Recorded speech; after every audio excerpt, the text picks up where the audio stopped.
You will never be legally allowed to leave, Nernath. Leaving is a crime. Everybody, how is it going tonight? Welcome. It's Thursday, a great day of the week generally, because we're looking forward to Friday. My name is Stuart Davis. I am a flawed man of God. I am a deacon at a small church just outside of Richmond, Virginia. I'm not a pastor. I'm not a biblical scholar, and I haven't been to seminary. I'm not trying to get you to join my church or donate to any special cause. What I'm doing here is talking about God, Jesus, the Holy Spirit, talking about Christianity, trying to give some sort of influence out there to give people who are seeking Christ some sort of expectation. So if you are one of those people looking for a relationship with God, who are curious about learning more, please, by all means, tune into the show. You are welcome here. Would love to see if you can get anything out of this. Think of it as a very amateur primer on Christianity. I've been a non-denominational Protestant all my life, 39 years. and so you're getting everything I can give you, right? That's what I'm here to do. Because if you walk into a church, you might run into somebody like me, and there should be some expectations from there of what you should be looking for if you are going to further your relationship with Christ. So thank you for tuning in if you are one of those folks. If you are already a Christian and you just enjoy Christian discussions, hearing Christian takes on topics that sometimes within the church, sometimes outside of the church, here's the place, right? We run this very similar to a small group just because of the general size of the chat, and you're welcome to participate and encouraged to do so. So please give me your takes, give me your thoughts, give me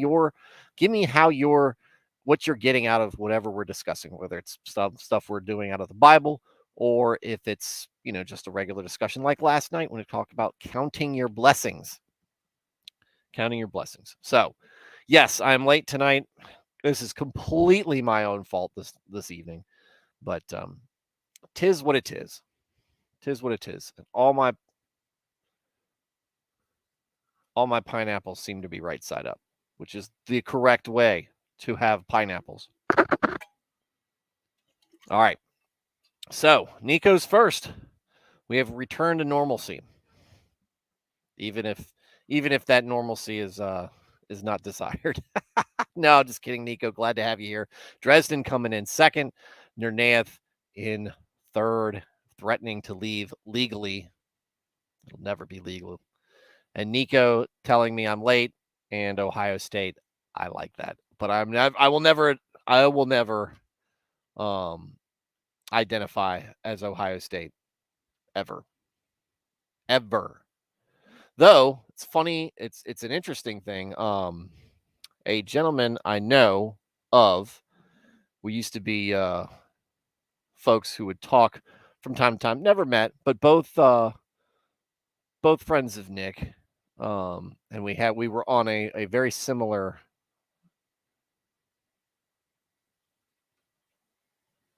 We met in the same way that I met Nick.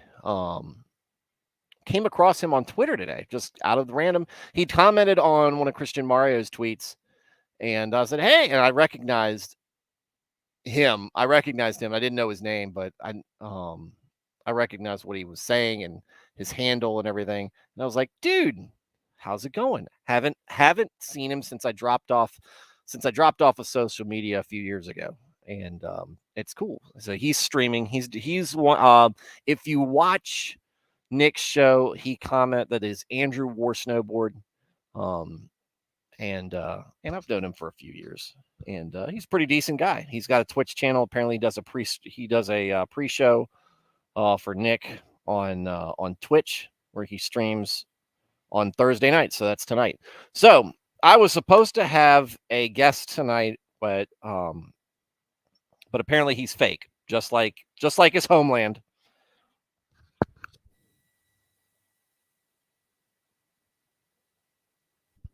He's fake like the alleged continent of Australia, and the only way for him to prove that he's real is to be on my show. But he had a conflict arise, and he was not able to come on tonight. He told me he would get with me on next week, but I told him next week's not going to be good, and then that means that we will try to get something together the week after that. No, it is not Nick. It's not Nick. I've thought about reaching out to him. I want him to. One of the things I would like him to do, but he'd have to fit it into his schedule, obviously, which is busy, as we know. Talk about First Samuel, talking about the discussion that God has with the Israelites through Samuel, the intermediary, about government and kings, and use that kind of as the I've used him a couple times. What was I saying without that? Or use that topic as a way of discussing Christianity, Christian nationalism, Christianity and government in general, what we are supposed to be. So it is what it is. Nernaeth, I know Andrew. He's a funny guy. I've hung out with him a few times have hung out with him and my mates. Freaked him out when he found out we all worked as glowies.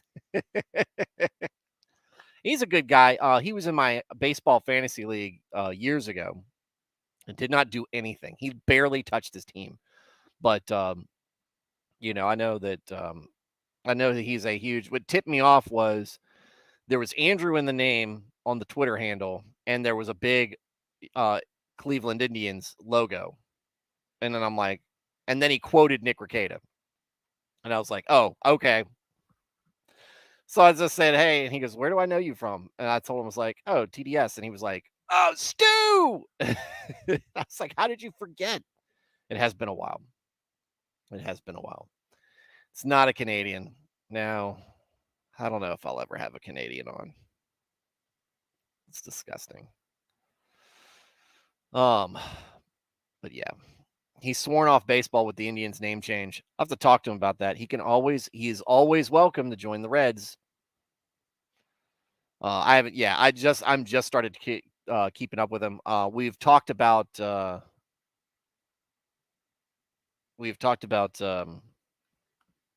maybe him coming on the show. I told him, hey, look, pick a topic you want to talk about. It's all about God. Maybe bring him on for a chill stream where we can talk about a little bit more than that. But hey, this is what it is.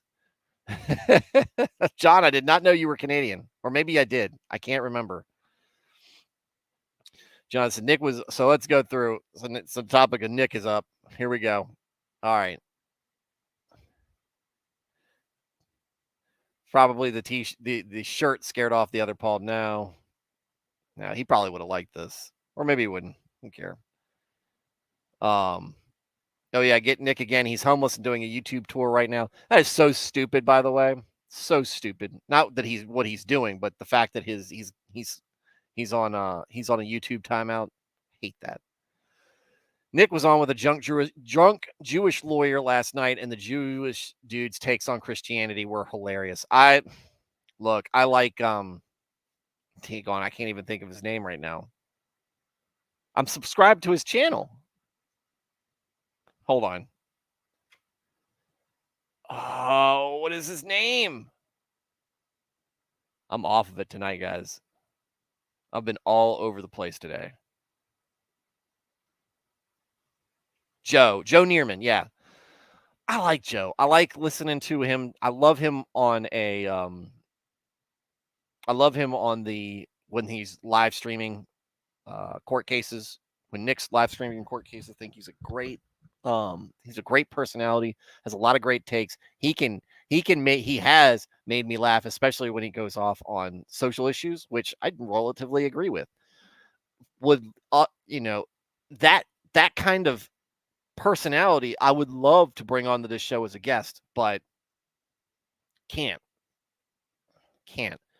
The reason, and I talked about this with Raph once, because we were talking about the idea would be interesting to have a religious discussions. Like, the premise of Christ as the Messiah is offensive to Jewish people at its core. It's the big split between us and people who are Jewish. The fact that they deny that Christ is the Messiah is incredibly offensive to Christians at our core. It's the whole point. That's the big split, right? That would be so. I don't see where it would be conducive to the show's purpose, to bring him on to do anything other than evangelize to him, which would be condescending, I think, to him. He might take it um, as condescending. So, but yeah, he's great personality. I think he's a good dude. Would love for him to convert, but he's very he is very devout apparently in his religious um, convictions, which probably means he is not open to being convinced by a layman that he is wrong on that. But hopefully he finds Christ. That would be a big get on the side of God. But yeah, John, I wish I could move though. I have a friend. He is much more. Him and his wife are both friends of mine. They are much more progressive in their beliefs. Um, more on not so much on some social issues, more on economic issues and some social issues that aren't alphabet related. Um, and she is Canadian, and they were uh, COVID was very scary for them. They had a child with a who I taught in Sunday school, and she's a great gal. Both of their kids are awesome, but she had she was high risk. She was a high risk person, so that whole and they've been through serious life or death scares with her, health wise, and a lot of anxiety in that household, and COVID was very scary for them, and they eventually moved to Prince Edward Island out there, which is a cool spot. It looks like a cool place. Just looking at it on the map, they're having a blast out there. But there's one of the few people I know who moved to Canada during all this. But the politics out in Canada are much more their speed, and they're happy. That's good, I guess. Me and him disagree a lot politically, but at my core, I knew if I was down, he would be he would leave where he was in Prince Edward Island if I needed him, and he would be down here to help me out. Um, and I would do the same if they would, but they probably wouldn't let me through. They probably wouldn't let me through. But if I could sneak through, if I could hop that ice fence, and wade through the rivers of maple syrup that make up Canada, um, I would I would do it for him. He's a good dude, despite our differences. He is a man of faith through and through, and he wears it on his sleeve, and I like that. But yeah, everybody else I know who's in Canada wants to get out.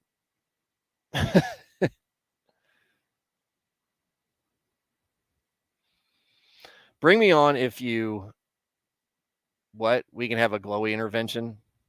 I have a lot of glowies in my IRL um, peripherals. So um, Nico, I found that stream with Nick and Joe a really interesting one as they really get into religion and shit, which Nick rarely does. Yeah, Nick's a lot more freeform with his theology than I. There are some things where I disagree with him on, but it makes me think because he's very hands off with people. It's if you like what I'm doing, by all means ask me and I'll teach you, but otherwise I don't care. Um, I think there's a lot of virtue in that, but I think that there's also a mission for us to disciple in some way and try to lead people and try to guide people towards that more than doing, just doing and setting an example. I think we should set the example of evangelizing to a degree. I don't want to do it over the top where you're just beating people over the head with it. I don't think you end up getting anywhere. I think you end up pushing people away, which has always been my fear, right?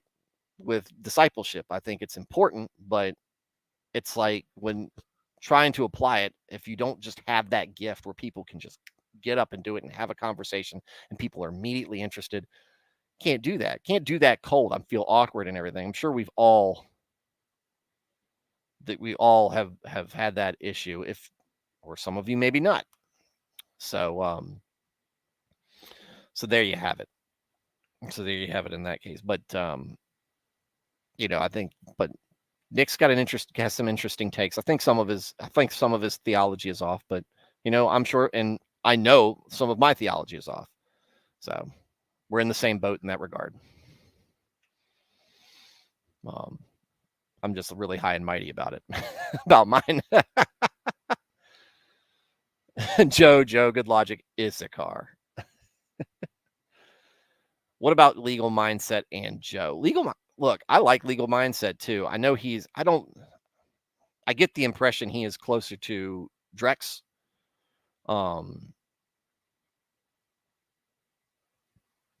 I think he's a little bit closer to Drex in his religious outlook. I don't know though. I've never really listened to him talk about it too much, but he is a bit hedonistic, to say the least. He's hilarious, dude. Like a lot of those people in that circle, not putting a name on it, but a lot of folks in that circle, really enjoyable. I think that's really what enhanced Nick's show, that he has people within that community that are real people, that are real funny and really intriguing and listen to. Drex, it's some hilarious takes. Same thing with legal mindset.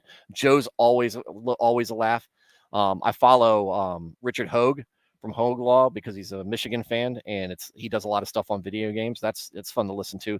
He's a little middle of the road, it seems, but he has some even keeled takes, and sometimes you need that to balance out where we all start to get up and like, this is gonna happen. Maybe not. Joe and Andrew together are so funny. Hold on, I'm getting ahead of myself. Good logic and legal mindset together are. What about a former Mormon? Just asking idle questions.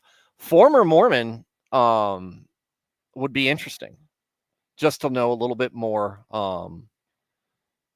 just to get a little bit more information from them. What about Mormonism? Is it really? So Mormons tend to stick together pretty well. I mean, and generally the Mormons I've met are always very friendly, but they're Mormon, the religion, is very weird.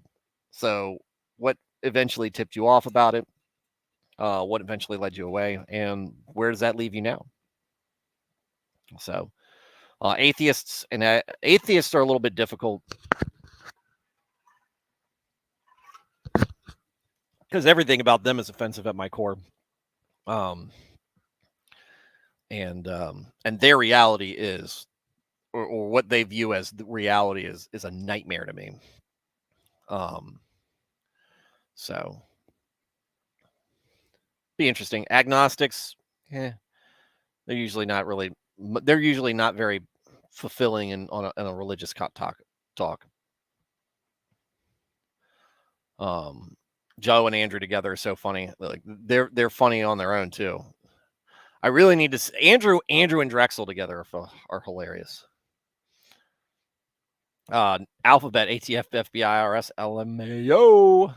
I wanted to be a DEA agent growing up. And then when I got in the Army, I wanted to fly well, right before I joined the Army, I wanted to fly helicopters for the DEA because that was my career path. But went a different way. Just went a different way.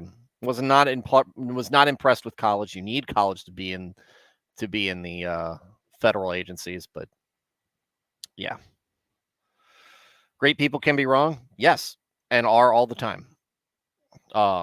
What is there was an old saying, I can't remember where it comes from, but the difference between, I think I got it from Tom Clancy, and I don't know where he got it from. The difference between a wise man and a fool is a wise man is trusted to make bigger mistakes, and nobody trusts a fool. So, Nath, I know legal mindset too. He's funny. Nico, what do you think about people who say they are not religious but spiritual? I would just carry them right into the agnostic category. Yeah, I find they usually do yoga, weird diets, and have man buns. True. True. All right. So we were going to talk about Hillsong, Australia, Christianity in Australia, the Reformed theology, or a man's journey to Reformed theology, and we we are not going to be able to do that. So what we'll do tonight is all of Ruth, because I had planned for it to be a very long stream. Well, I'm going to do the stream, and then I'm probably going to wander over to Andrew. And I'm going to walk over to Andrew War Snowboard's live stream. I'm not going to dox him by saying his real name out there, but his say over to his Twitch stream and maybe comment a little bit. So Dresden, I'm an atheist but want to understand Christianity. Interesting. Very interesting. I guess Dresden, what is my question is, what about Christianity makes you want to understand it more?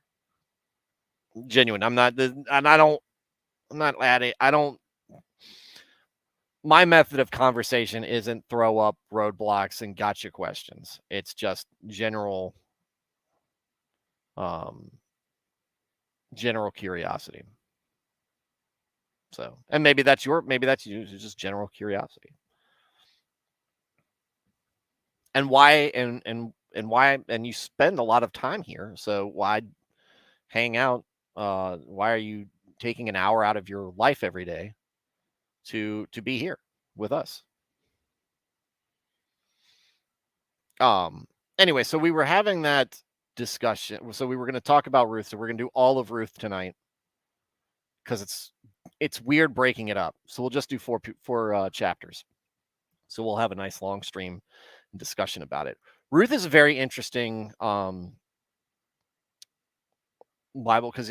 book, because on its surface doesn't feel like a whole lot happens. It's a very simple story. But what comes out of the book of Ruth is the continuation of the line that eventually leads to Jesus. And more importantly, that's the most importantly, but more relevant to where we're at right now in our Bible, she is the line that leads to King David. So, but how does she get in there? What is the point behind this? Really, it's conversion, right? It's interesting that what you learn about Ruth very early is that she's a Moabite. She is a pagan. She is a heathen by all accounts. She is a Gentile, and yet she converts. She puts her faith in the Lord and the woman that she's serving, and becomes a central figure in the lineage of Jesus Christ. So that's the book of Ruth in a nutshell. So we're going to go over it and go from there. Any lagging? I haven't noticed it recently, but any lagging? I lost power today, so the router did reset itself. It did reset itself. I was in the middle of a meeting on Teams, and the power goes out, which sucks, because if I was on my phone, it wouldn't have mattered, and my laptop was still on, but my internet connection went boop. Ugh, stupid. Don't say that, Nernath. That's awful. Did not Meghan Markle herself before she knew it was the royal line. That's what you're saying. Oh, hilarious take. Hang on. Let me see if I can pull this up.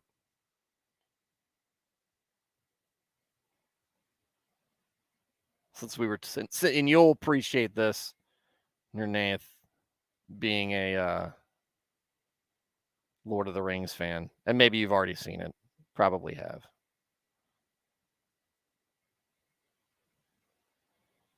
Let's see.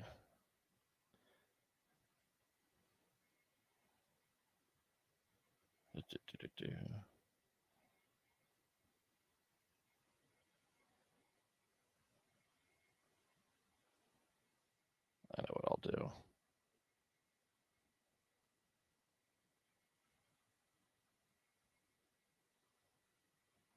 I'll DM it to Nernath. And then I'll bring it up here on the big board for everybody to see it.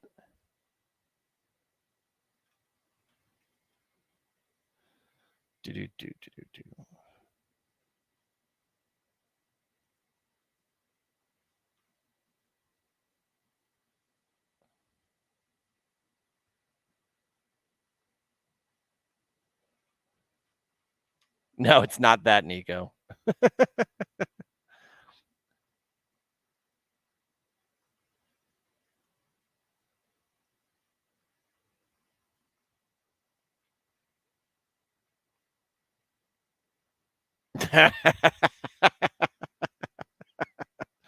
That's hilarious, folks. I don't care who you are. All right. let's get back on topic. Dresden, basically the Christians I meet tend to be more stable in life. They tend to have principles that have lasted thousands of years, but my generation is lacking both. That is in and out of Christianity too, as you probably have noticed. Oh yeah, R.I.P. Queen Elizabeth II, best meme queen ever. Dresden, also a lot of misconceptions about Christianity. Also true. There's a lot of misconceptions about Christianity among Christians. Nernaeth makes sense to me, Dresden. What do you do when a firmware upgrade to society becomes unstable? Revert to the last stable version. Amen. This is what we see the Israelites doing, right? Screw up big time. God abandons them. They get owned. Then what happens? They go back. Guy comes up, leads them back to where they repent. A leader is brought up and leads them back into the fold. And what do? They're good until he is gone, generally, or he is gone, and then everything hits the fan again. So, Christian, when you find people who are really into the word and into the fundamentals, that's kind of where you see stable in life. But that doesn't mean that we don't all have our demons inside or outside. There's people struggle with addiction, people struggle with fidelity, people struggle with all sorts of stuff. So yeah. It's not the Lord himself, but the teachings. Yeah. But where did the teachings come from, right?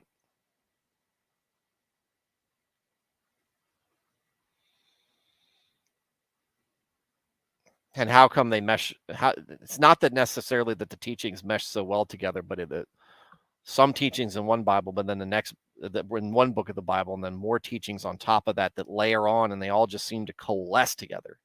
How does that just happen, right? By the way, is there going to be an open chat tomorrow? No, there's not. No, I've got another commitment going on. So save it for next Friday, though. Nick and Joe gave you some topics. Save it for the next show. Bring them up, write them down, do whatever you got to do. So, but yeah, no, the big return to tradition, Nernath and Dresden, the big return to tradition mantra is one that we should be listening to definitely. We have walked away from Christ and his teachings and his sacrifice in leaps over the last few decades. It's not the first time we've done it, but it has been very spectacular in how fast we've done it this time. So, all right.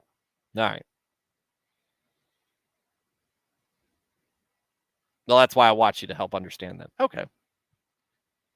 I'm glad you watched, Dresden. I'm glad you watch. I like just from the interactions we have, not necessarily whether you're buying what I'm selling, but you interact well. You're a good chat member. You're a valued member of this team.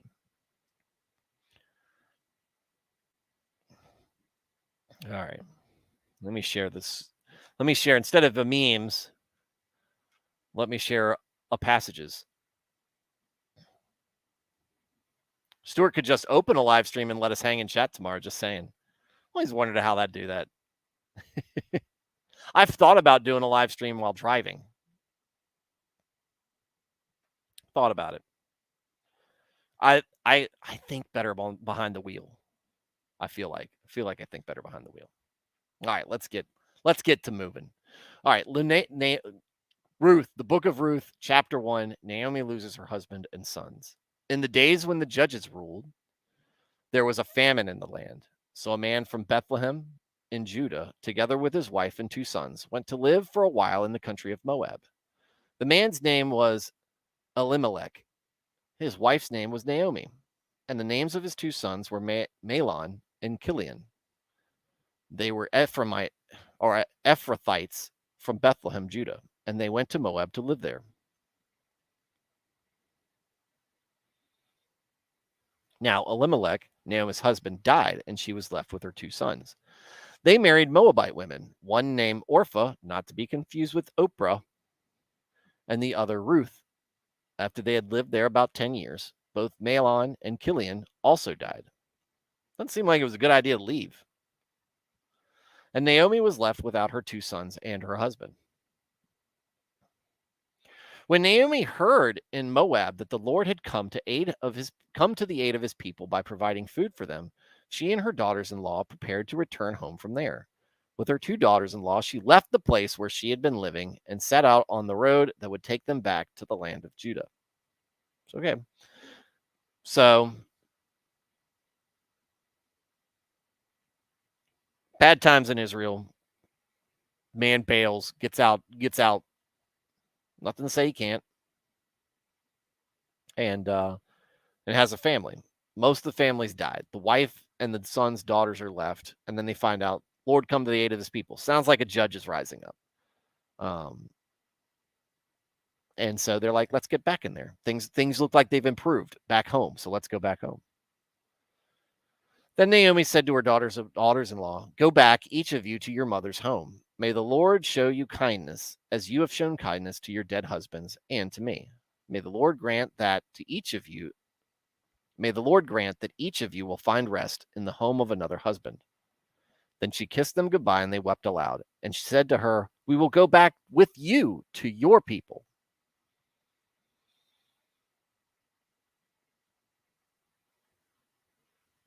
Don't live and drive if you want to stay alive.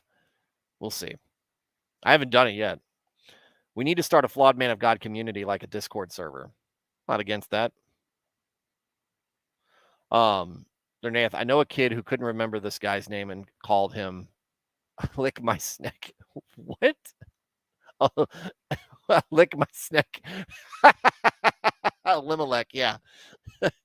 Naomi sounds Japanese. Nico says that. Nernea said, if you say it, Naomi, Nico, it is. Naomi. Still really enjoying Musashi. It is a very good book. Just a fun book. It's not really, it's deep in some respects, but not so deep and just fun. It's very episodic.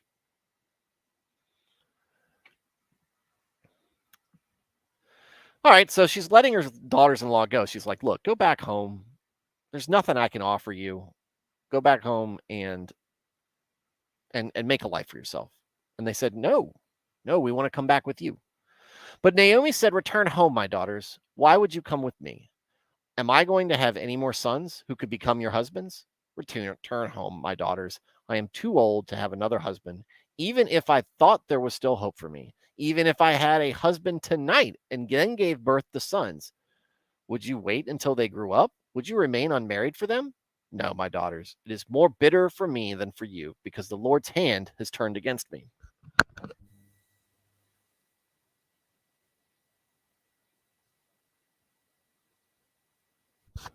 You'll see a lot of people talk about how Christians make idols of their families.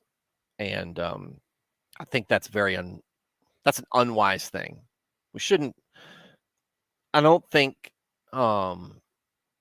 many situations God asks us to choose our families over him.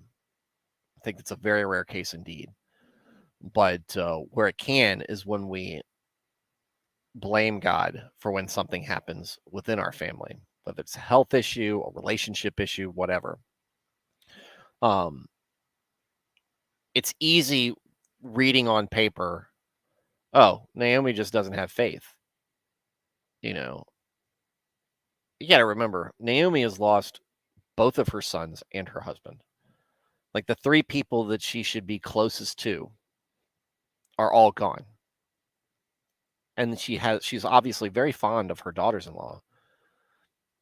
But why she doesn't want to bring them along. Part of this might be because maybe they remind her of better times, but also because she loves them that much, she's like, I can't do anything for you. Even if I had a kid today, are you going to wait, 20 years for them?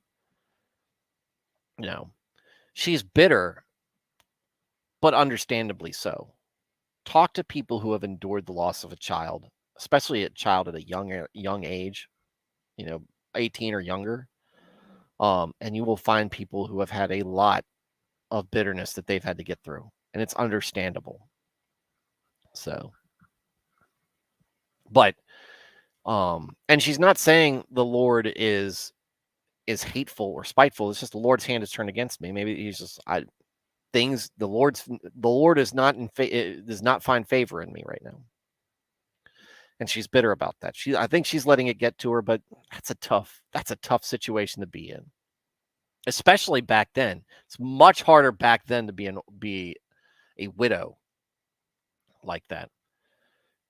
It's not a very liberated society for women. On paper, unbreaded. Naomi is like the bitter feminist cat ladies of today. No, Naomi is like somebody who's lost not one but two kids and all of her kids, and the means to have other kids. Her husband, her soulmate. She's in a bad place. You'll find people like that. This is like counting your blessings. We were talking about that last night. This is the difference between people who have a lot, going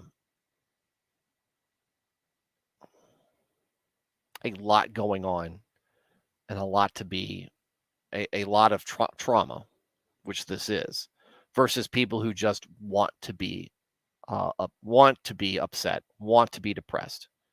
When we get to Jonah's kind of like that, like kind of want to be upset kind of person, versus legitimately things bad have happened to me, and I can't work through these issues right now.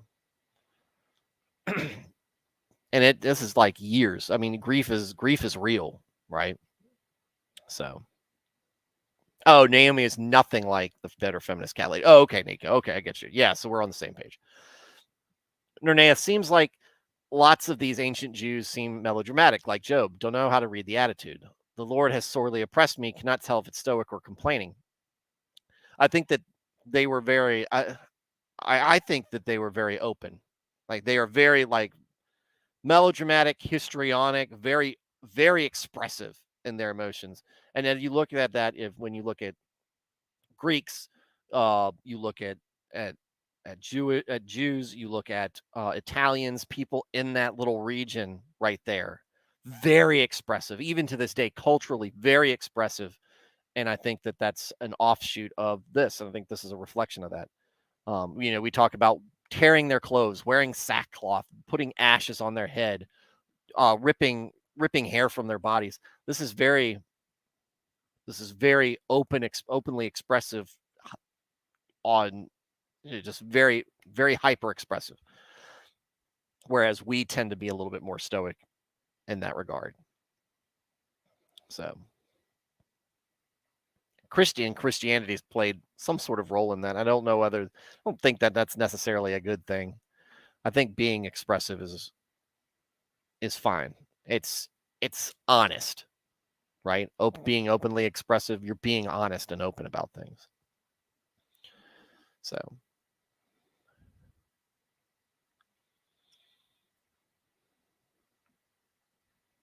at this they wept aloud again. Then Orpah, not to be confused with Oprah, kissed her mother-in-law goodbye, but Ruth clung to her.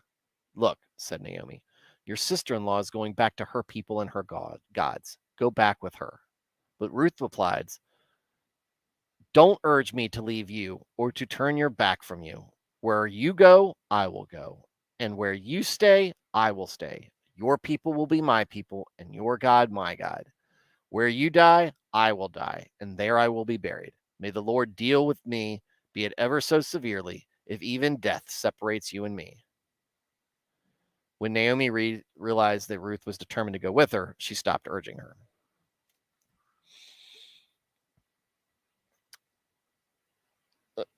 I love what Naomi is doing. She's putting her faith in things. So she is setting herself up for faith in God. So, John Smoth, Ruth is cool because it's like a distilled version of history within history. Faithless Israelites leave the land of promise, suffer greatly, and then run back to God. Then it gets better because the Gentiles come as well. And both are saved by a faithful Jewish man who ransoms them both. No spoilers yet, John. We're not there yet. Stop. I'm not reading the rest of that.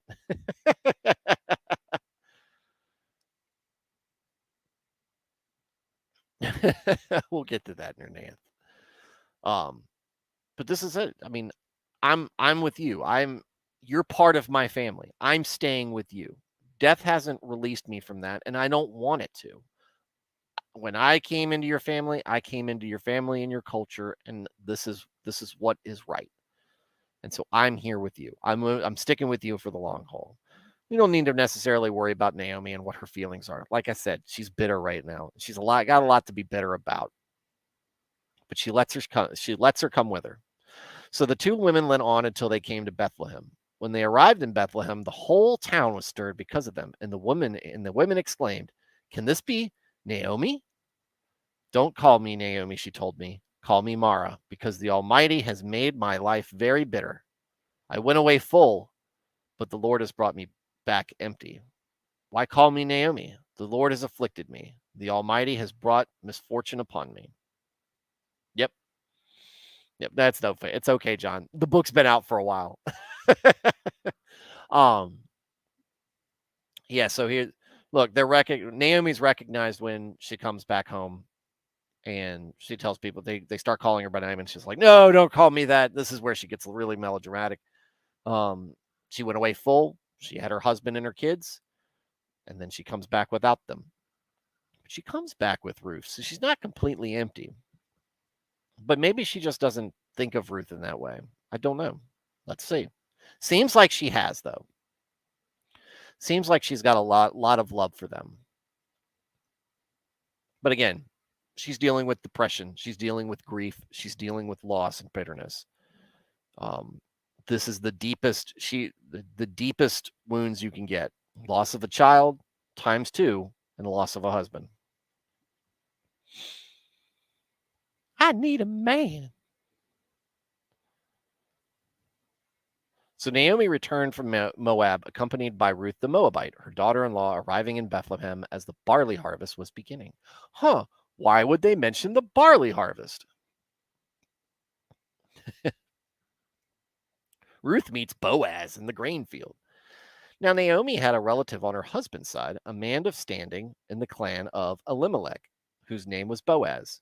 And Ruth the Moabite said to Naomi, "Let me go to the fields and pick up the leftover grain behind anyone in whose eyes I find favor." And Naomi said to her, "Go ahead, my daughter."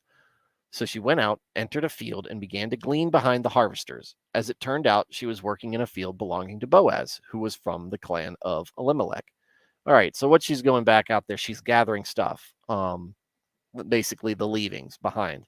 They're harvesting barley right now, and it's probably more important that they're harvesting than they are making sure they pick up every little thing.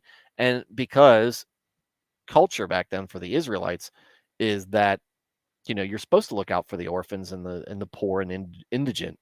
They're probably purposely leaving things behind. And so as they're leaving that stuff behind, there's people who can pick it up. Naomi wants to go out there and do it. So there you go. It doesn't sound like they have a problem with it. And you'll see a lot of farmers do this. They'll leave, like I said, this is how I grew up. There was a family of three men. They were all brothers. They were very old when I was a kid. But they worked out in the field. They had over 150 acres that they farmed, and they weren't really big farmers in the area. But just nice people. And a lot of times when we were driving, on the dirt road to our house, in the field next to us, they would leave, a little bit of crops, and we'd pick them up. And a lot of us would do that. You got a little bit extra, leave it out for the neighbors. That's cool. And this is something probably very similar to this. Look, you don't need to pick up every single thing. Just get the big stuff, leave the other stuff behind. Other people are there and they can use it more than we can. There you go.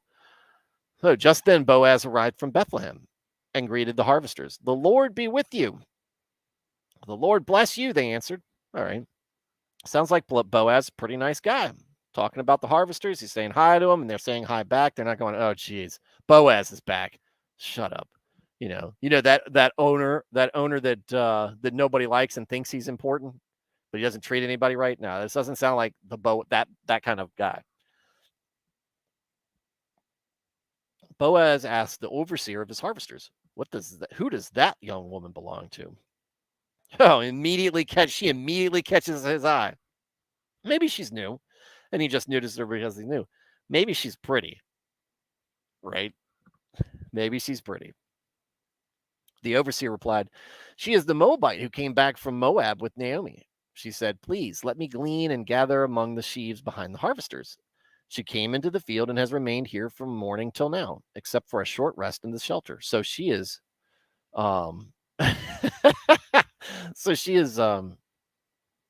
she's when she says she's going to go out and get food to help provide sustenance for her and her mother-in-law, she means it. She's going to work. She's not just out there just grabbing some stuff at the end of the day. She's out there for the whole day. And Nirnaeth belong to objectifying women? Shame. Look. Women is property in this case. Who does she belong to? Probably more about what tribe does she belong to? What family does she belong to? But we know that really means both. Who does she belong to? It means both. So Boaz said to Ruth, my daughter, listen to me. Don't go and glean in another field, and don't go away from here. Stay here with the women who work for me. Watch the field where the men are harvesting and follow along after the women. I have told the men not to lay a hand on you. Because you pretty, probably. And whenever you are thirsty, go and get a drink from the water jars the men have filled.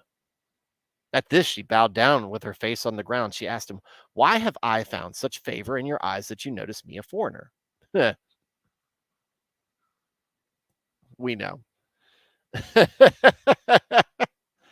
Boaz replied, I have been told all about what you have done for your mother-in-law since the death of your husband, how you left your father and mother and your homeland and came to live with a people you did not know before.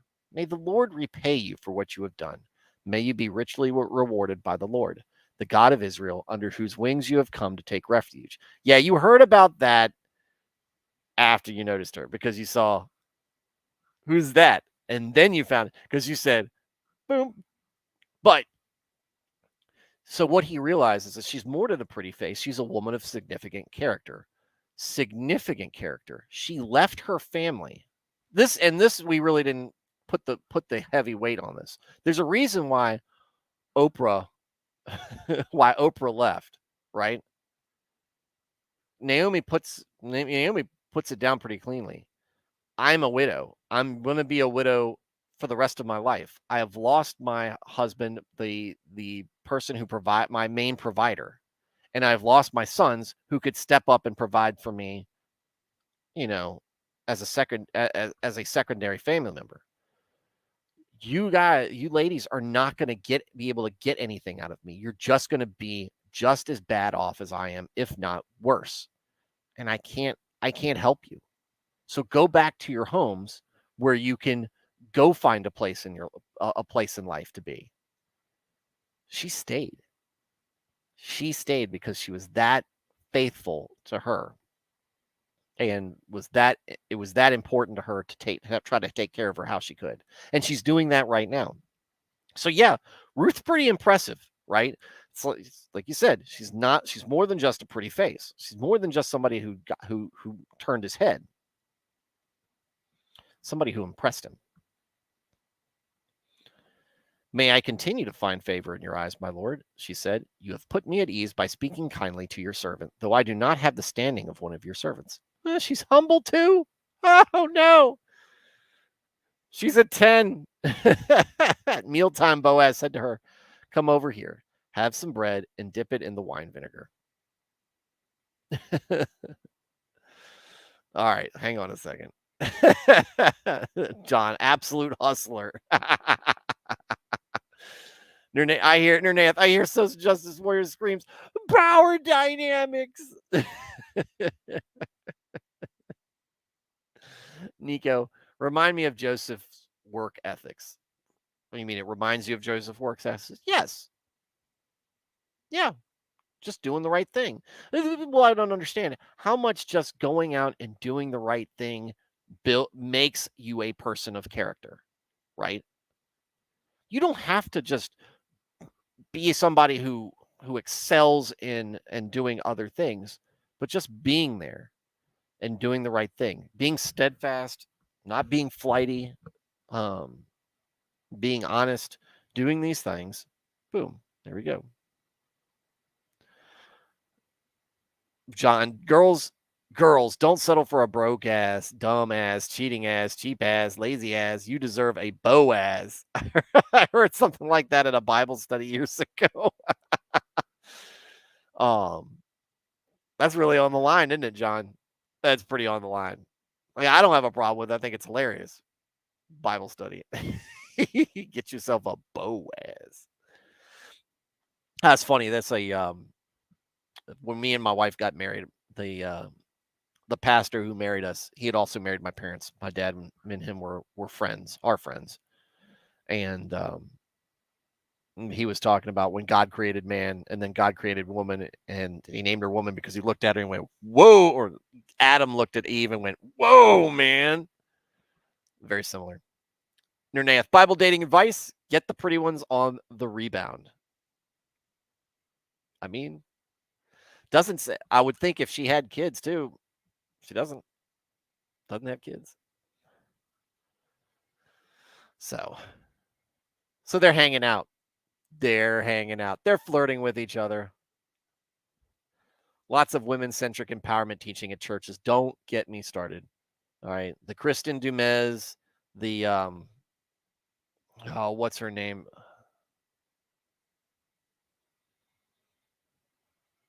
I can't remember her name off the top of my head, but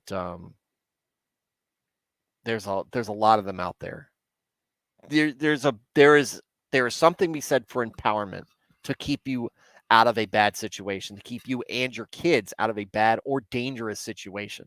Women should feel empowered to leave when a man has failed to live up to his obligations in a marriage, when he has abandoned his role as a husband.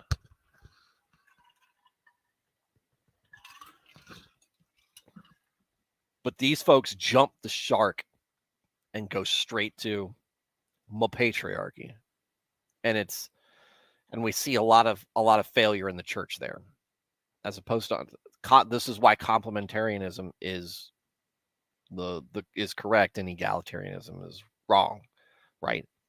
Women naturally have a role that they are superb at, where they naturally excel at, where it's a puzzle piece. They fit right there. It's not under, but this is just what they do, right? This is just what they do well. And men, on the other hand, have things that complement and pair well to making that pairing a success. And yeah, they get all the glory and they get all the attention about it. But what do? Men are flashy. Men are prideful. These are things that build men up. Women generally aren't into that. But seeing it in a mate is attractive. That's why it is the way it is. It isn't a power dynamic. It's just this is what's naturally attractive. The man who is wholesome and excels and seems like he is right and getting a lot of attention for it. There we go. The woman who is humble and modest and but steadfast and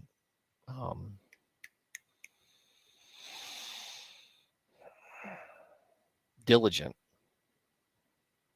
Pairs what that's attractive to a man, right? So haven't found the church that gets the balance right. You'll find a lot that are close. And that's difficult. It's difficult to be close because especially nowadays, because you've got a lot of different influences coming in, a lot of different temptations. Anyway, so Ruth and Boaz are flirting clearly. When she sat down with the harvesters, he offered her some roasted grain. She ate all she wanted and had some left over. Is this a scene like in Lady and the Tramp where Tramp nudges over the meatball to Lady? As she got up to glean, Boaz gave orders to his men. This woman's mine. Stay away or you're fired. Right? Let her gather among the sheaves and don't reprimand her. Even pull out some stalks for her from the bundles and leave them for her to pick up, and do not rebuke her. There's not, and this isn't a handout so much. She has to still follow behind. But this isn't a handout, but he is giving things to her. This is charity. This is charity that she works for. Roasted grain, popcorn. No, that's roasted corn. Nico, maybe a weird question, but so widowed people can remarry in Christianity? Absolutely. They can marry in Judaism. Pretty sure they can marry in Islam too, but I don't know. Don't care. But in Christianity, yeah. Yeah. No, that you would where it gets stickier is if you have divorced. And divorce can be a hot topic in some churches, and some people don't know how to treat it right. And I think that's part of where the balance problem that Nernaeth is talking about. There's a lot of there's a lot of difficulty with balancing divorce, the what divorce is and how do they deal with and how to talk to and have a relationship with people who are divorced. You can have a divorce, right? For multiple reasons. And some of the reasons are stupid. Some of the reasons are justified. I think there's only one real. I take that back. I can't speak knowledgeably enough about that. But what I can say is, once the divorce is done, it's done, right? It's like other sin. You can't pull it back, right? You just got to drive on and be better. A lot of places stigmatize. A lot of churches will stigmatize people who are divorced. It's not the correct way to go about it. But you shouldn't look at it as, oh yeah, well, if you're in a relationship you don't like, just leave, as opposed to working for it. Some people are like, some places are like that. They don't care, right? And then you've got Catholicism, which they treat that's a whole other process that I can't get into because I don't know enough about it. Yeah, divorce is a hot topic, but to me, if you're in a church, right, and somebody is divorced, I have a good friend of mine who is divorced, and he wrestled with this issue and worry about it a lot. And I told him, look, for whatever reason you got divorced for, it's done. It's done. But you got a kid that you got to worry about. You've got your faith. That's where you go from. If you find another wife, then great. Do it better next time. He didn't get divorced for any reason he didn't get divorced for any reason due to him. But maybe, and it hurt him deeply. But love that guy to death. He's one of the best people, one of the most honest people that you can get on you can talk to somebody about Christianity, because he's been through a lot of crap, a lot of stuff that is his own doing. And he went through a lot of bad places. A peaceful, gentle dude now, and a great ambassador to Christianity. So anyway, so he's giving her stuff. So Boaz is giving her stuff. So Ruth gleaned in the field until evening. Then she threshed the barley she had gathered, and it amounted to about an ephah. She carried it back to town, and her mother-in-law saw how much she had gathered. Ruth also brought out and gave her what she had left over after she had eaten enough. Her mother-in-law asked her, "Where did you glean today? Where did you work? Blessed be the man who took notice of you." Then Ruth told her mother-in-law about the one at whose place she had been working. "The name of the man I worked with today is Boaz," she said.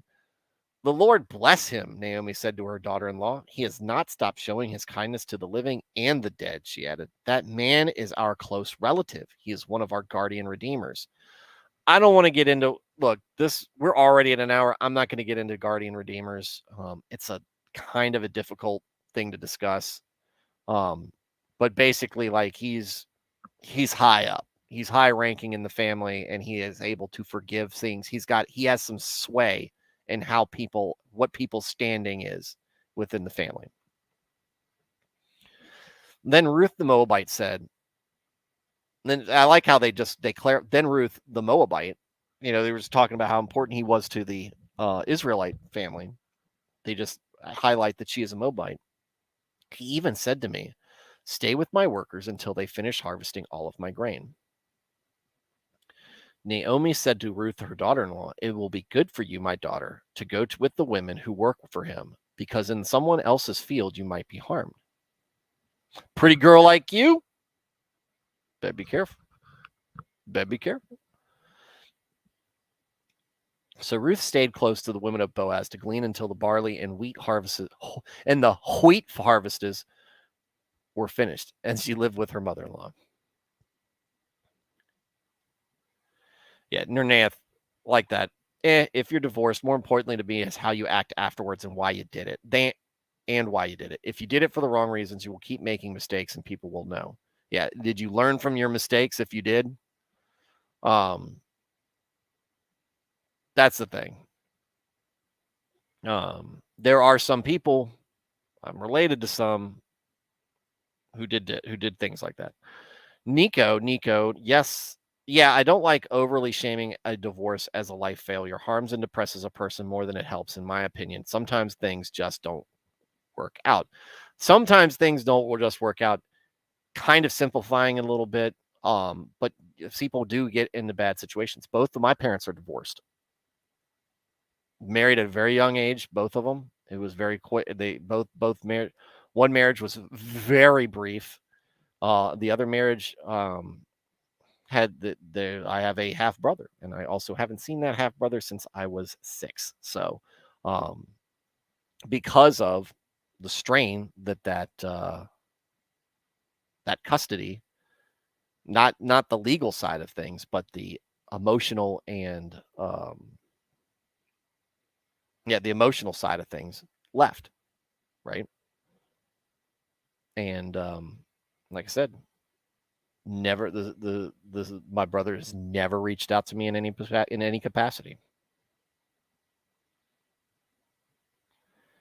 My brother has my little brother, who is my full brother, has reached out to him in some respect and never got an answer.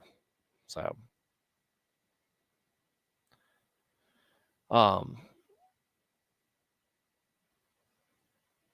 the reasons and attitudes behind it are more important than the act. Like sin, it's the motives and the spirit behind it that is wrong, and not in the act itself. The same act can be sin or not.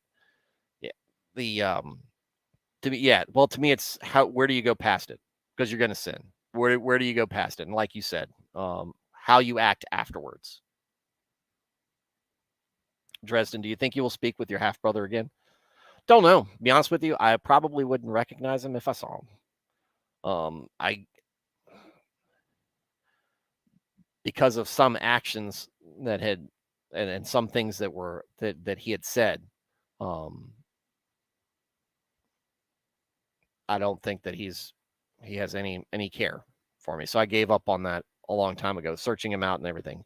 If we ran into each other and we had a good and I think we would I would, if I did speak to him again, I would want the conversation, and I would try to guide the conversation to be more than just a shallow hello. Because I think there'd be there's a lot of feeling in there that I probably just don't have right now that would probably, come up, to be like, dude, like my little brother is immensely important to me. And we've been through a lot. I did, and through a lot. He went through a lot because I put him through it. But we've known each other his whole life, and very much most of mine. And we did it, and we got through things together, and we did things together. So reminds me of when my parents split. Didn't see my little brother for 7 years. That would be tough. That would be tough. Though little younger me, kid me, probably been like, I don't have to share stuff with my little brother anymore. Didn't realize how unfortunately my brother was my punching bag for a lot of things, because I was a difficult kid working through a lot of weird emotions.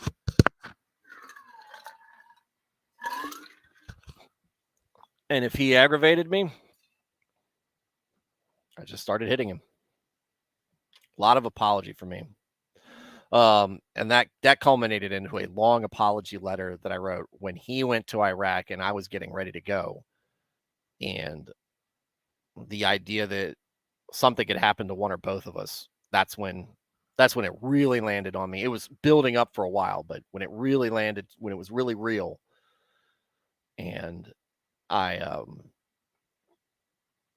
knew that, look, we're in it now. We're in it now. That I needed to make sure I said my piece, and we've been very close. We were getting closer already, but we have been very close ever since. Love my brother to death. So he was 9, met him when he was 16. That's a lot of growing up, right? There's a lot of changes in a person between those years too. Do y'all still talk, Dresden? Do y'all have a good relationship or any relationship still? I mean, that's a big chunk. That's a big chunk of childhood. You go ahead and answer. We'll get back to that in a minute. Ruth and Boaz at the threshing floor. One day, Ruth's mother-in-law, Naomi, said to her, "My daughter, I must find a home for you where you will be well provided for." Yeah, I think you've got an angle. Nothing wrong with an angle. Now, Boaz, with whose women you have worked, is a relative of ours. Tonight, he will be winnowing barley on the threshing floor. Wash, put on perfume, and get dressed in your best clothes. Get all gussied up, girl. Then go down to the threshing floor, but don't let him know you are there until he has finished eating and drinking. When he lies down, note the place where he is lying, then go and uncover his feet and lie down. Scandalous. He will tell you what to do. Ruth turned into a romance novel.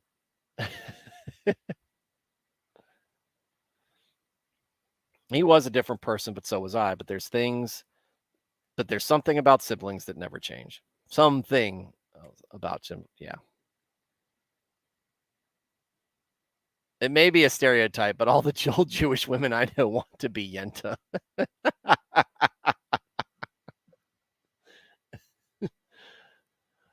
I will do whatever you say, Ruth answered. So the faithful Ruth. All right, hold on. Let's go back for a second because I didn't get to this. Here's another thing about Ruth, and Ruth being a Moabite that's important. God is casting the Canaanites and these other folks out because they were worshiping other gods and doing things that he found abominable and ugly. He never said that the Canaanites and those other folks never had his love. What he was saying is that they had pushed him too far. apparently. They had ruined whatever gifts he had bestowed upon him, and they're gone, right? And here is Ruth, a Moabite, coming from that same type of culture, but she's chasing after God. The Israelites and the Hebrews were always a chosen tribe, set aside with a covenant. But I think it becomes pretty clear that the Gentiles really were never fully lost. So y'all gave me hope. Haven't seen my brothers in 4 to 5 years now, but I only recently started getting in touch again and tried to be steady since. Like, just it comes with just spending some time.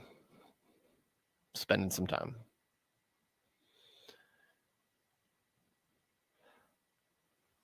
So she went down to the threshing floor and did everything her mother-in-law told her to do. When Boaz had finished eating and drinking, and it was in good spirits because he'd been drinking, and he probably had a good meal, he went over to lie down at the far end of the grain pile. Ruth approached quietly, uncovered his feet, and lay down. In the middle of the night, something startled the man. He turned, and there was a woman lying at his feet. "Who are you?" he asked. Or did he ask, "Who are you?" "I am your servant, Ruth," she said. "Spread the corner of your garment over me, since you are a guardian redeemer of our family." Our family. She is assuming that she's part of this family because guess what? Her mother-in-law calls her daughter, right? "The Lord bless you, my daughter," he replies, which makes this whole thing, the fact that he says this does make this sound a little weird. "The Lord bless you, my daughter," he replied. "This kindness is greater than that which you showed earlier. You have not run after the younger men, whether rich or poor. And now, my daughter, don't be afraid. I will do for you all you ask. All the people of my town know that you are a woman of noble character. Although it is true that I am a guardian redeemer of our family, there is another who is more closely related than I. Stay here for the night, and in the morning, if he wants to do his duty as your guardian redeemer, good, let him redeem you.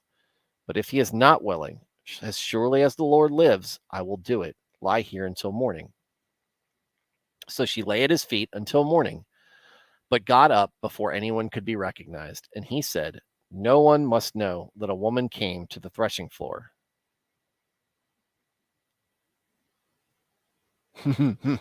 Scandal.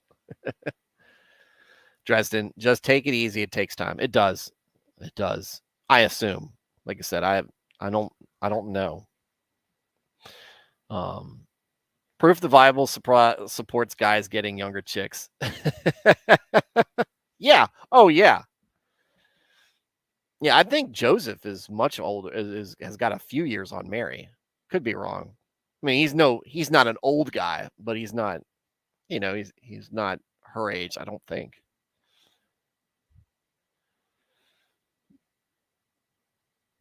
He also said, "Bring me the shawl you are wearing and hold it out." When she did so, he poured into it 6 measures of barley and placed the bundle on her. Then he went back to town. When Ruth came to her mother-in-law, Naomi asked, "How did it go, my daughter?"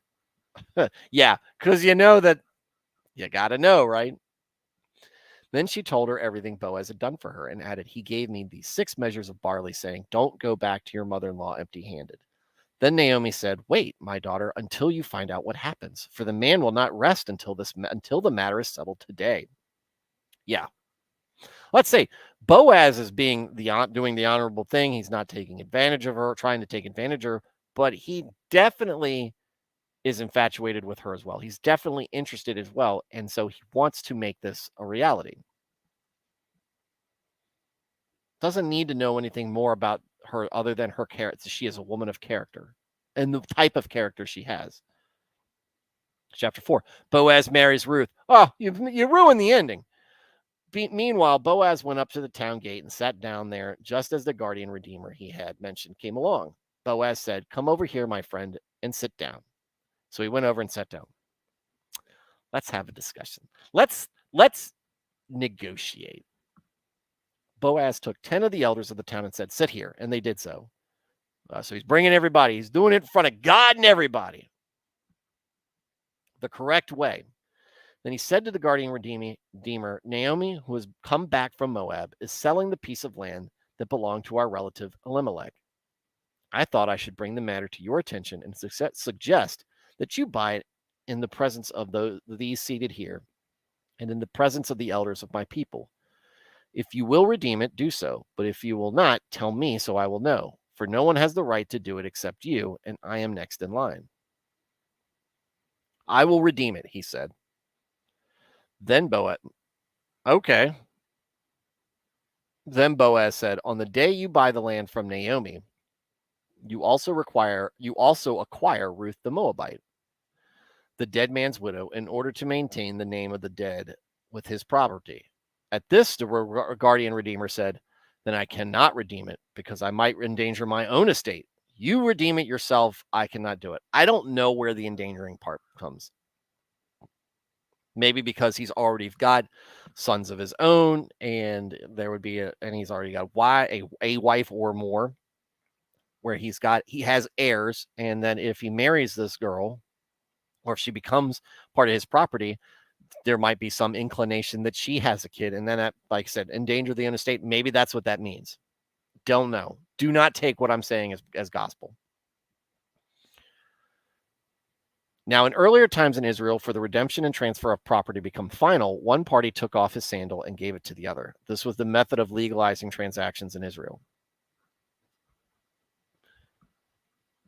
Got my hey dudes. Actually, the reefs, but yeah.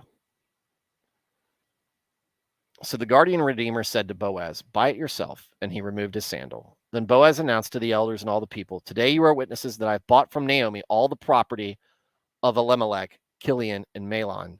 I have also acquired Ruth the Moabite, Mahlon's widow, as my wife, in order to maintain the name of the dead with his property, so that his name will not disappear from among his family or from his hometown. Today you are witnesses. Oh yeah, there's also part about redeeming. It does make the estate thing pretty weird. Then the elders and all the people at the gate said, we are witnesses. May the Lord make the woman who is coming into your home like Rachel and Leah, who together built up the family of Israel, totally leaving out their servants. They're never even mentioned by name in the Bible. May you have standing in Ephrathah, whatever, and be famous in Bethlehem, which is more important. Through the offspring the Lord gives you by this young woman, may your family be like that of Perez, who Tamar bore to Judah. So pretty big figure, pretty decently important figure in Hebrew ancestry right there. Naomi gains a son. So Boaz took Ruth and she became his wife. When he made love to her, the Lord enabled her to conceive, and she gave birth to a son. The women said to Naomi, praise be the Lord, who this day has not left you without a guardian redeemer. May he become famous throughout Israel. He will renew your life and sustain you in your old age. For your daughter-in-law, who loves you and who is better to you than her 7 sons, has given him birth. Then Naomi took the child in her arms and cared for him. The women living there said, Naomi has a son, and they named him Obed. He was the father of Jesse, the father of David. This is how close we are. So we are probably after the end of Judges, maybe at the very end of Judges, the time of Judges, getting ready to start Samuel. This is important. They named him Obed. Then the genealogy of David. And then we'll close out there, and then I'll get over to the chat. This then is the family line of Perez. Perez was a father who was of Judah. So Perez was Joseph's. So Joseph, and then there's Judah, one of Joseph's brothers. And he has Perez. Perez was the father of Hezron. Hezron was the father of Ram. Ram, the father of Aminadab. Aminadab, the father of Nahshon. Nahshon, the father of Salmon, or Salmon, depending. Salmon, the father of Boaz. Boaz, the father of Obed. Obed, the father of Jesse. And Jesse, the father of David.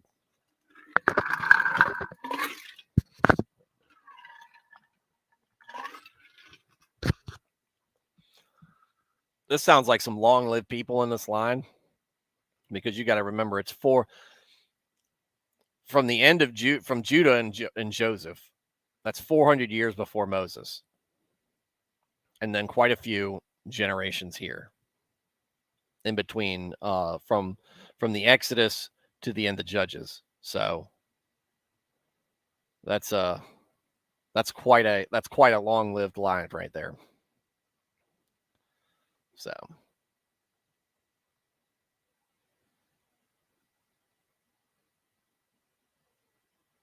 All right, let's get in there. All right. So, Nico, is Ruth seducing Boaz? Yeah, of course.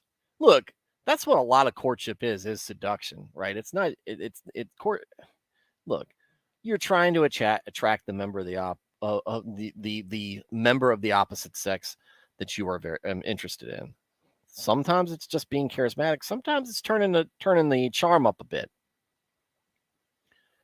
You're pursuing somebody. Try to put out all the bait you can. Dresden, at first it's difficult, but after some time you start to remember memories, the way you acted around each other. Hopefully they're somewhat good. Hopefully, and if they're not good, hopefully it does engender some sort of familiarity.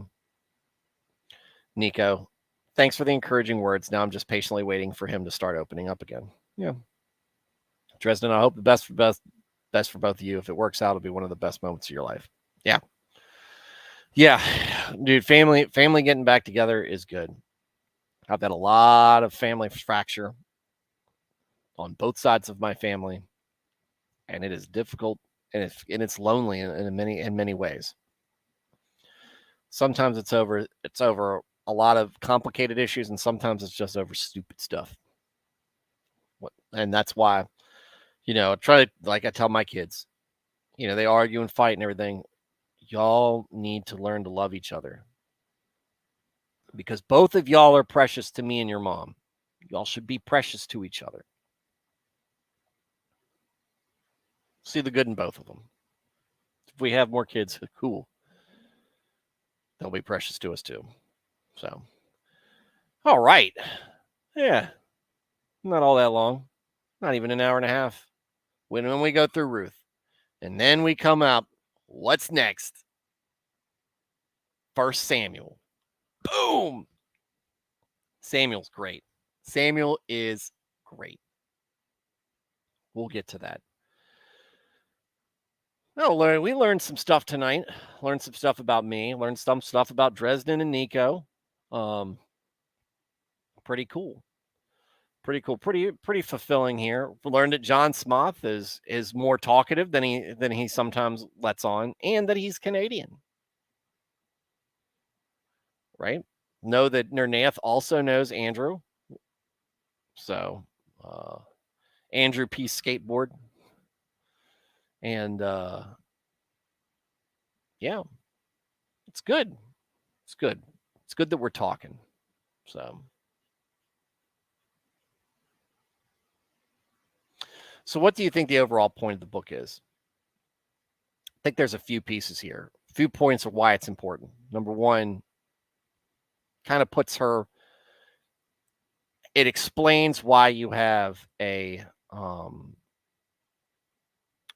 Gentile in the line of David, which out of the line of David comes the line of Christ, or comes Jesus Christ.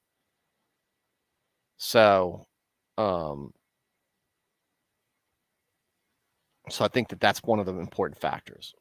It also shows, because of the important thing is Ruth is a Gentile in all this. Ruth seeks God, is faithful, takes care, seemingly follows the spirit and the nature and the letter of the law that God has laid out for all of Israel, right? She's assuming into that culture, and she's wearing it as well as possible in an honest way, not as a way to curry favor, not as a way to, advance herself, but because she genuinely wants to be part of this family, right? And she is. And out of that, she has a man who redeems her. And I think it's important. The guardian redeemer comes in and and and purchases her, right? And takes her into his house. Sounds a lot like what Christ did for us. Seek him out. He will gather us to him. And he has paid. He has already paid the price to redeem us. We call him the great redeemer, right? So, John Smoth, have a good night. I have to head out for the night. Nice to spend some time with y'all. God bless. God bless you too, John. And John brought up that good point earlier. Let me scroll up and find it.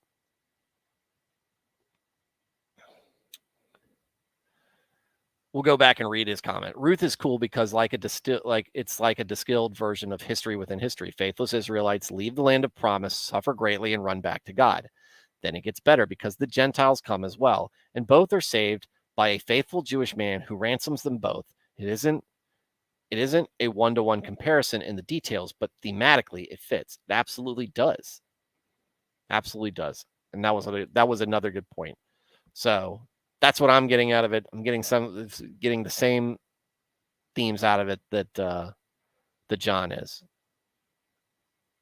It's very much foreshadowing of Christ, and how interesting it comes by a Gentile woman who becomes the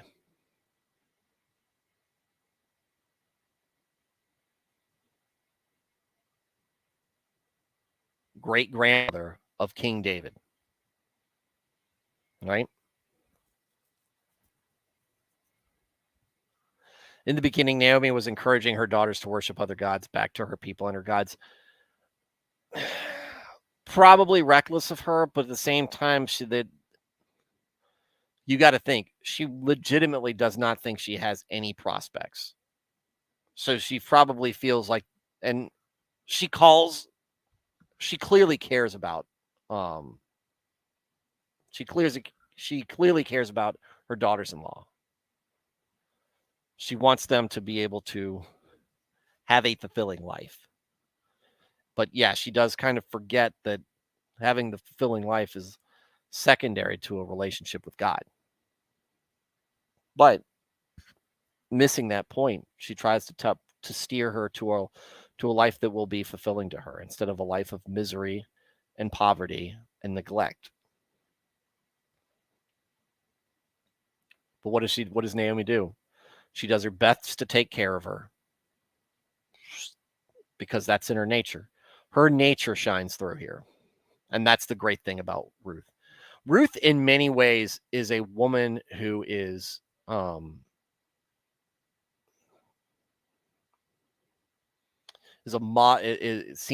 comes across as a model woman in Christianity, right?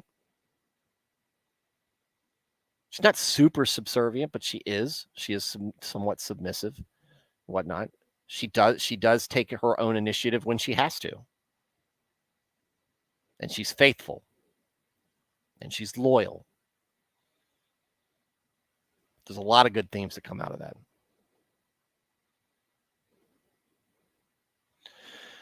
And there you have it. All right, guys. It is 10 o'clock. It's 10 o'clock, and it is time for me to close this show out for the week. And just as a reminder, guys, next week I will be out, except for possibly Friday. Friday, I'm going to do my best to be on stream, guys. So, Nico, come up with your topics. Do what we can. And your Nath, maybe we do it. Maybe we'll bring you on the show. We'll see. We'll see. All right, guys. Nico, Dresden, Nath, John, who's already gone. I think that's the whole crew. Drop the Twitch links. Yeah, hang on. I haven't even looked at it. Hold on.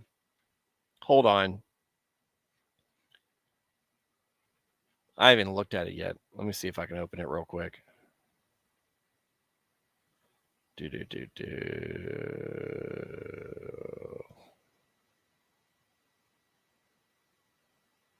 He sent me a link. Where did he send me the link? There it is.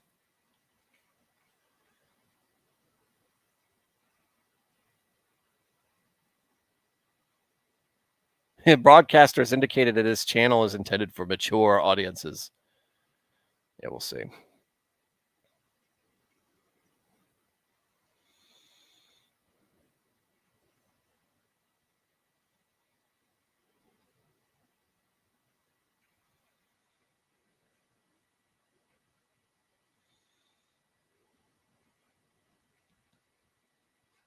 Let's see.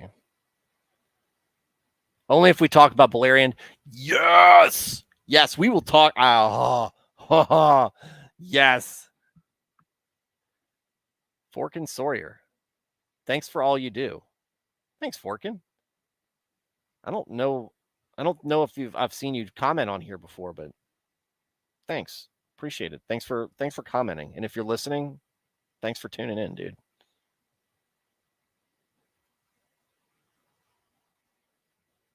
All right.